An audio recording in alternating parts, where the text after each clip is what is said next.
Baik,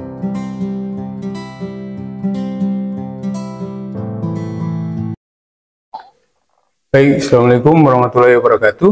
Waalaikumsalam. Komunikasi bisnis. Nah, sebelum kita masuk ke materi perkuliahan, seperti biasa, kita akan membahas tentang kontrak perkuliahan, terus kemudian pembahasan tentang rencana pembelajaran semester atau RPS. Nah, jadi sebelum kita masuk, sehingga pada saat proses perkuliahan, terus pada saat proses penilaian, itu nanti kita sudah kan atau kesepahaman untuk prosedur penilaian pas seperti apa ke teman-teman semua, ke Anda semua, baru apa yang Pak keluarkan tidak ada lagi istilahnya ada yang protes dan segala macamnya. Untuk dipercayakan untuk mengampu mata kuliah komunikasi bisnis.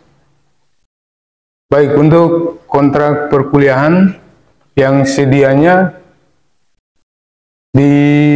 sesuai jadwal yang keluarkan oleh program studi di jam 8 ya, di jam 8. Kalau misalkan ini nanti Pak geser ke, maksudnya kita pindahkan ke jam 12 lah, jam 12, karena berhubung ada bertepatan dengan ada beberapa kegiatan yang ada di lembaga, jadi memundurkan ke jam 12. Kira-kira bisa ya? Bisa. Baik. Baik, kalau begitu dan untuk proses penilaian, penilaian di mata kuliah yang Pak ampu, seperti biasa presensi itu satu faktor atau indikator penilaian yang utama untuk menegaskan apakah kalian aktif atau tidak, gitu ya. Nah, terus yang kedua tentang tugas yang akan Pak kasih, yaitu tugas berupa tugas individu atau kelompok. Nah, terus keaktifan kalian dalam proses pembelajaran yang ada di kelas, nah, itu merupakan sebuah penilaian tersendiri. Jadi ada beberapa indikator penilaian itu yang akan kita pakai dalam proses pembelajarannya, atau ada standar yang sudah ada dalam rencana pembelajaran semester. Begitu ya? Ya.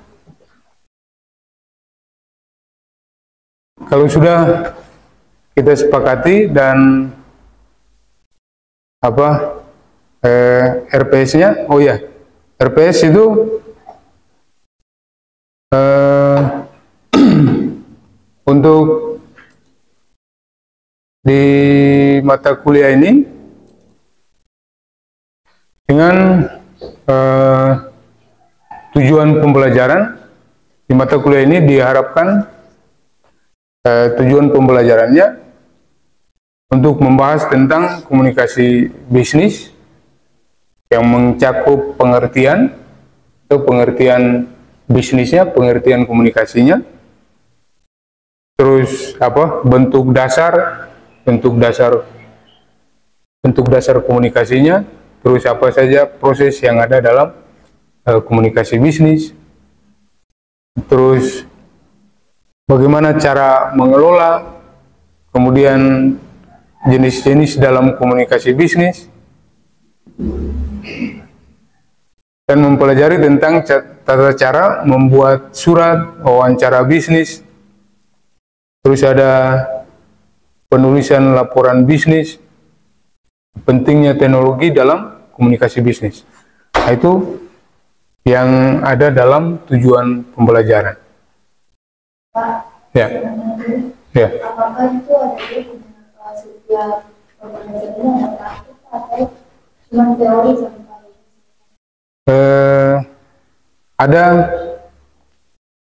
Ada prakteknya atau ada tugasnya nanti dalam setiap berapa kali tatap muka untuk kajian materinya, nanti baru akan Pak kasih.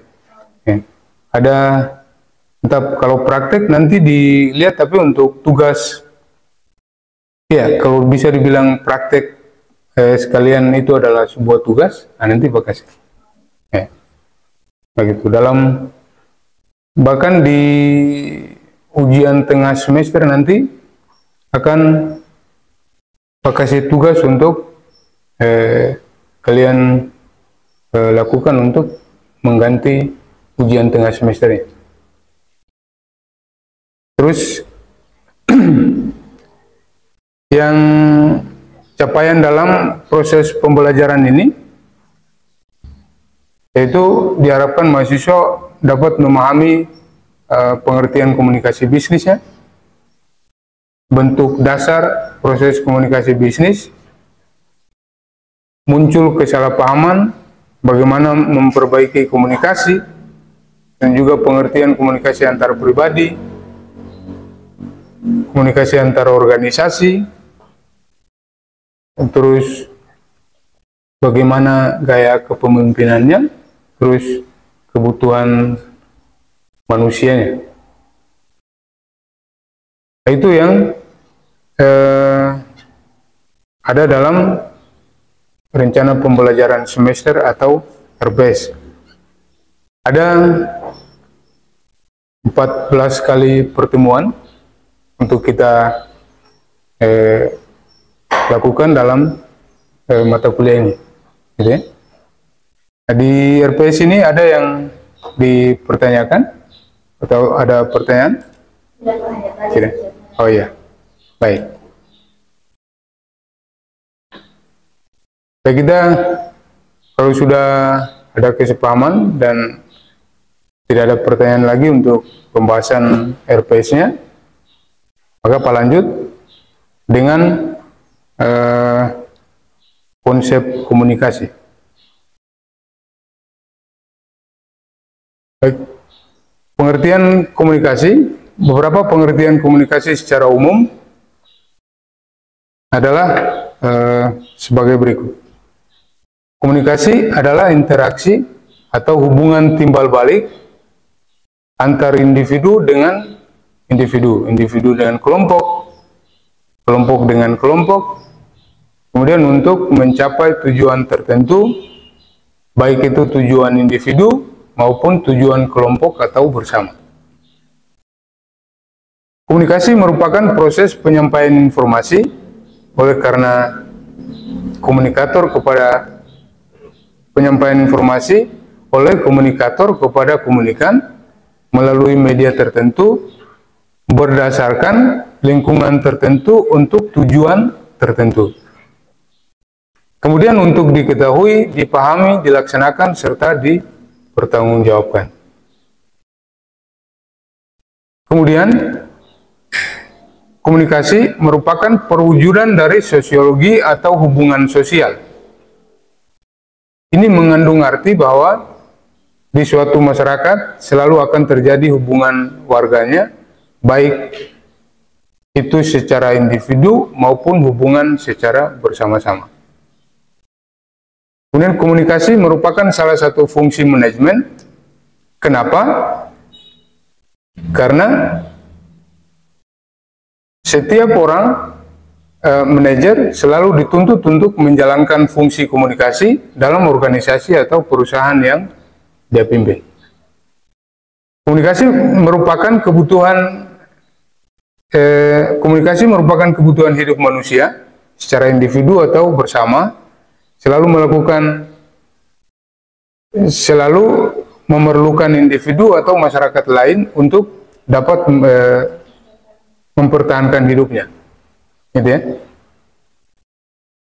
Kemudian apa saja unsur dan syarat-syarat komunikasi?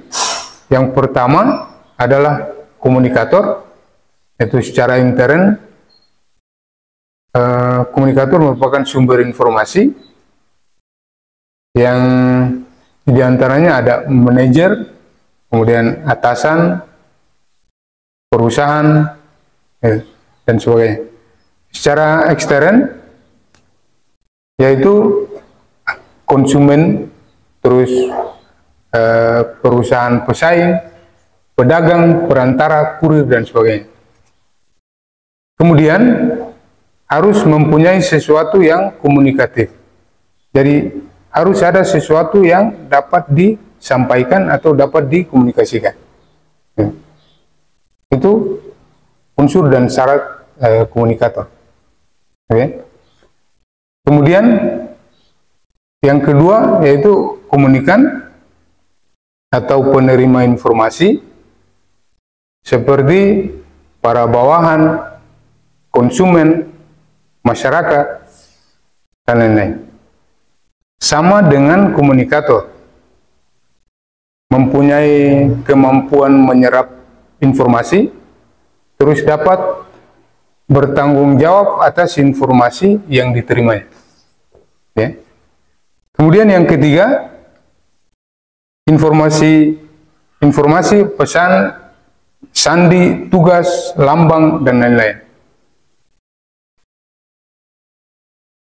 Itu harus yang pertama jelas, kemudian tidak bertele-tele, menggunakan bahasa yang mudah dipahami, harus menarik atau menimbulkan perhatian. Sadar atau tidak, kita setiap jalan ada informasi atau papan informasi berupa iklan dan sebagainya. Sadar atau tidak, ketika kita lewat dengan kendaraan pasti noleh. Nah, itu karena pertama dari kejelasan warnanya, kejelasan tulisannya, kejelasan informasinya, terus membuat tingkat perhatian kita dari sisi warnanya harus cerah, harus istilahnya kontras, sangat kontras dengan pandangan kita yang tiba-tiba harus kita noleh dan sebagainya. Nah, itu yang dimaksudkan dengan informasi yang jelas, tidak bertele-tele, kemudian harus menarik atau menimbulkan perhatian. Kemudian media, unsur dan syarat komunikasi. Media berupa media elektronik, cetak, visual, audiovisual, dan lain-lain. Ini disesuaikan dengan kebutuhan dan lingkungan organisasi. Kemudian seekonomis mungkin.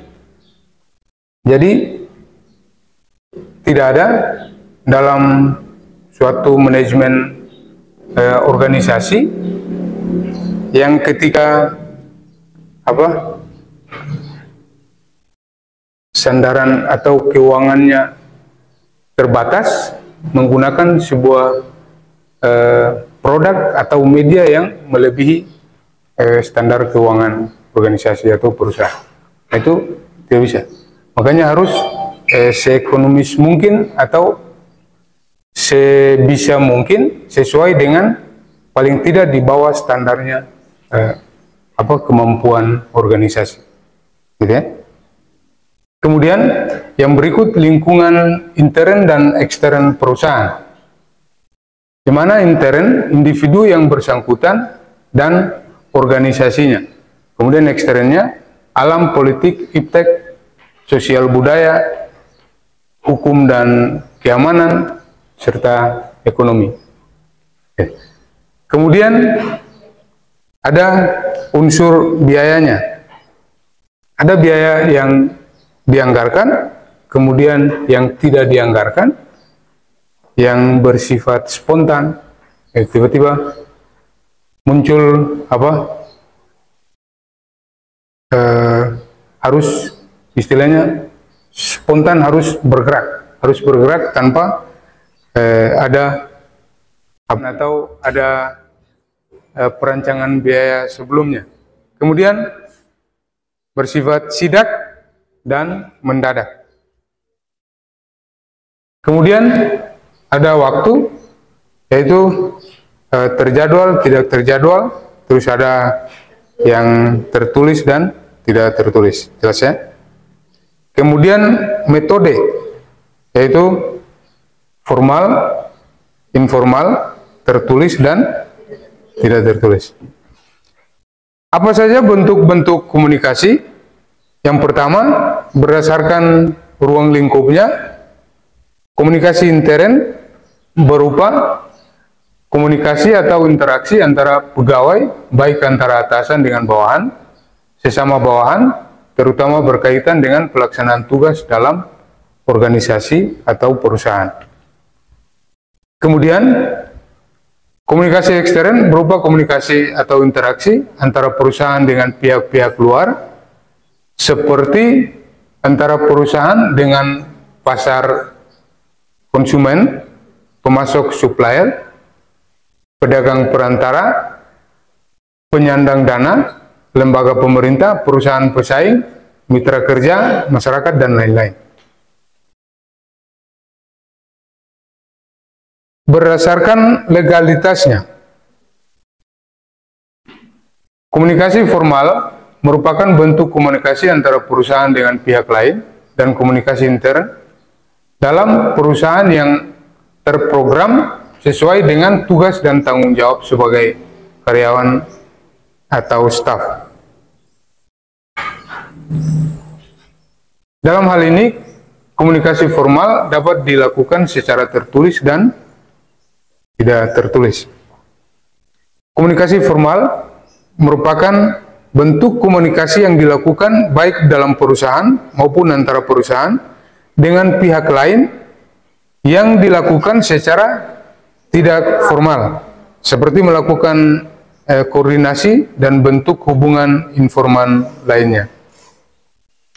Berdasarkan wujudnya, komunikasi tertulis berupa komunikasi dengan media tertentu yang wujudnya tertulis dengan menggunakan kertas atau surat dan sejenisnya. Komunikasi tidak tertulis berupa komunikasi lisan dan bentuk lainnya secara tidak tertulis. Nah, kemudian selanjutnya berdasarkan prosesnya, komunikasi input dan output, yaitu bentuk komunikasi yang didasarkan pada arus informasi. Maksudnya, dalam arus informasi tersebut ada sumber informasinya. Kemudian diproses, dianalisis sebagai perwujudan proses pengambilan keputusan. Selanjutnya ada output, keluaran berupa keputusan yang diambil, yang kemudian akan disalurkan kepada penerima informasi, baik dengan organisasi perusahaan maupun di luar perusahaan. Komunikasi sesuai dengan bentuk struktur dan organisasi merupakan bentuk komunikasi yang lebih baik digunakan di dalam perusahaan. Bentuknya dapat berupa organisasi garis, organisasi fungsional, organisasi garis, dan staf. Komunikasi bintang yaitu merupakan bentuk komunikasi seperti bintang. Ada yang titik pusat di tengah, kemudian menyebar ke seluruh penjuru. Nah, kemudian selanjutnya berdasarkan dinamikanya. Komunikasi klasik atau tradisional artinya bahwa komunikasi yang menggunakan media komunikasi yang sederhana. Pernah lihat kentongan itu ya? Jadi ketika dulu kalau diketuk 3 kali, atau diketuk 2 kali itu ada artinya. Tapi kalau diketuk berulang tanpa ada jeda itu juga ada artinya. Kalau misalkan ada tanda bahaya, ada bunyi ketukan yang akan dibunyikan di kentongan itu. Jadi ada tanda untuk dulu sebelum zamannya corong toa dan sebagainya, untuk pengumuman orang gunakan kentongan itu untuk mengumpulkan masyarakat dan kemudian menyampaikan informasi. Ya. Kemudian komunikasi modern merupakan bentuk komunikasi yang menggunakan media komunikasi yang modern seperti menggunakan elektronik, media cetak, internet, dan lain-lain. Kemudian langkah-langkah umum komunikasi yang pertama adalah menyiapkan tujuan bisnis. Yang kedua, menyiapkan sarana dan prasarana komunikasi secukupnya. Yang ketiga, menentukan bentuk komunikasi yang akan dipergunakan. Yang berikut, menyiapkan syarat-syarat komunikasi sesuai dengan kebutuhan. Kemudian, selalu mengadakan evaluasi terhadap komunikasi bisnis serta mengembangkannya. Yang keenam, selalu menciptakan koordinasi antara fungsi perusahaan melalui jaringan informasi yang terpadu. Oke, sampai di sini ada pertanyaan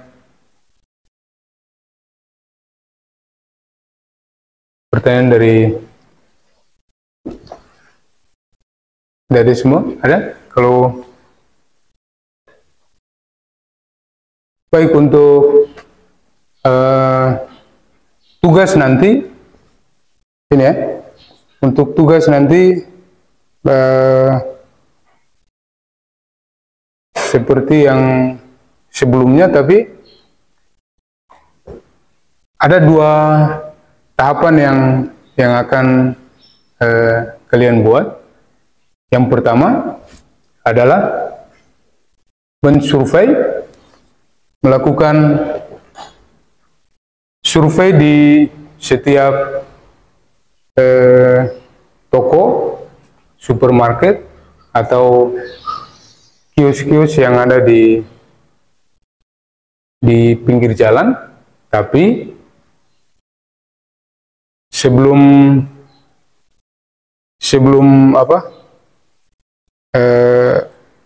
memfokuskan bahwa itu adalah objek yang nanti dijadikan sebagai tugas, kalian melihat tren perkembangannya. Apakah ada perkembangan dari toko tersebut atau tidak.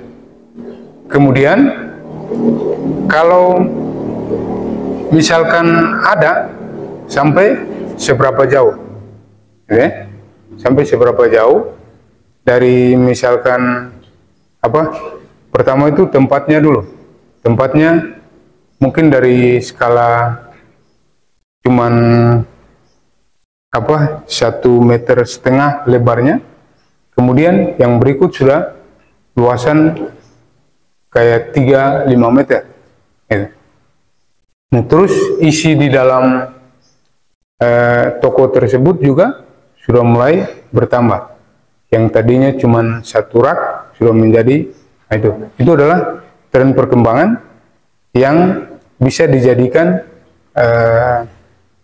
objek nanti untuk kalian bisa wawancarai dan kemudian itu.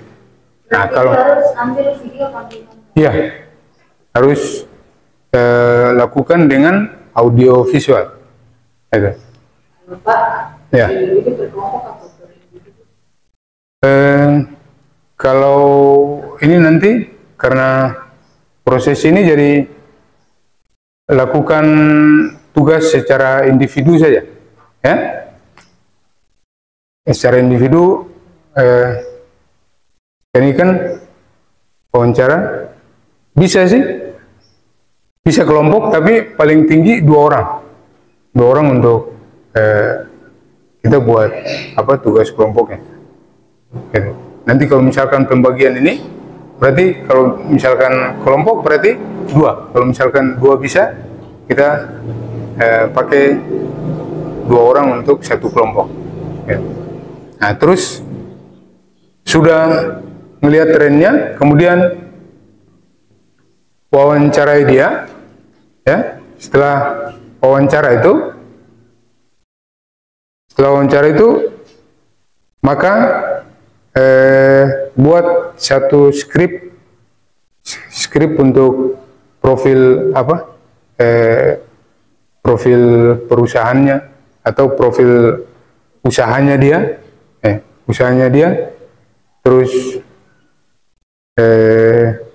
apa omset yang dia punya, misalkan per bulannya atau per tahunnya berapa, per bulan berapa, per tahunnya berapa. Nah, terus setelah itu kalian presentasi nanti kemudian audio visualnya atau rekaman videonya nanti diupload ke YouTube. So, untuk diupload ke YouTube di YouTube-nya fakultas program studi, ya. Nah, setelah dipresentasi, kemudian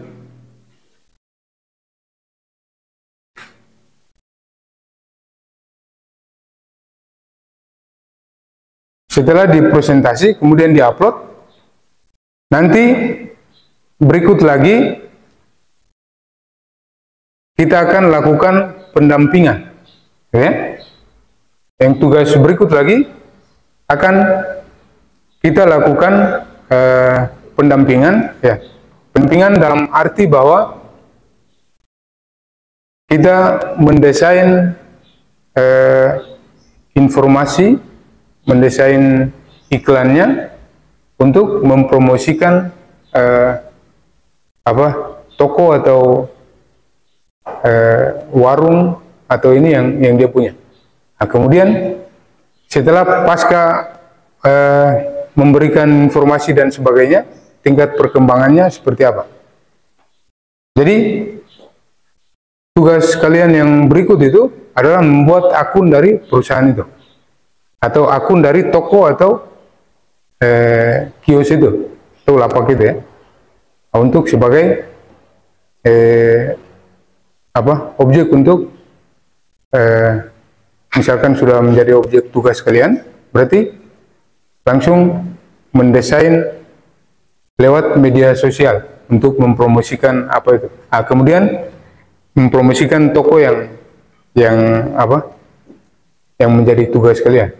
Nah, itu kemudian melihat trennya setelah melakukan promosi seperti apa. Apakah ada respon dari masyarakat atau dari halayak yang melihat itu, dan seperti apa, nanti terus ikuti tren itu lewat terakhir pada saat presentasi tugas yang kedua, gitu, ya. Itu jadi tugas pertama membuat video tentang toko itu. Kemudian tugas yang kedua adalah membuat pendampingan untuk mempromosikan toko yang menjadi objek tugas kalian, gitu, ya. Bisa Pak. Ya. Baik, itu nanti sebagai reminder untuk kalian, Pak kasih ingatkan kembali, nanti tugas ini yang pertama, ya. Tugas pertama itu silakan fokus untuk mencari toko atau kios atau usaha mana yang nanti kalian jadikan objek tugas. Baik, untuk itu Pak akhiri pertemuan kita. Nanti kita ketemu lagi di pertemuan selanjutnya. Akhiri dengan ucapan wabillahi taufiq wal hidayah. Wassalamualaikum warahmatullahi wabarakatuh. Waalaikumsalam warahmatullahi wabarakatuh.